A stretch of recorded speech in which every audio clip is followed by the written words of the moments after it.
All right, so let's start with the big story that we are tracking on WION at this hour, where former United Nations Rights Chief Navi Pillay will be leading the United Nations open-ended inquiry into systematic abuses in the occupied Palestinian territories. Now, Pillay will be leading a three-person investigation that is intended to examine abuses and also their root causes in the decades-long conflict.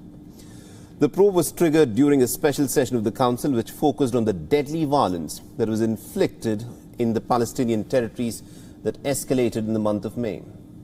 A commission of inquiry is in fact the highest level investigation that can be ordered by the Human Rights Council, and the commission is tasked with investigating all alleged violations of international human rights. It will also be probing all underlying root causes for the recurrent tensions, instability and the protracted nature of the conflict, including the systematic discrimination that is subjected to on the people in the Palestinian territories. The team will also be examining the facts and circumstances surrounding the violations and will identify those who are responsible in order to ensure that they are held accountable. The Commission will report to the Human Rights Council each year from the 22nd of June. Now, this commission is the first ever open-ended commission of inquiry. Other such commissions need their mandates renewed every year, and the commission was ordered after the violence escalated between Israel and the Palestinian territories in the month of May. Now, remember, for 11 straight days, the tiny state of Israel carried out relentless bombings and airstrikes in the Gaza Strip, and also Hamas fighters fired rockets towards the Israeli cities.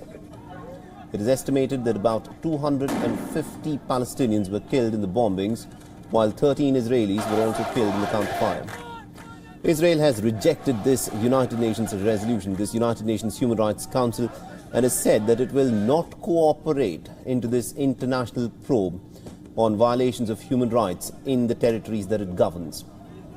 Pillay, a South African former judge, served as the United Nations High Commissioner for Human Rights from 2008 till 2014.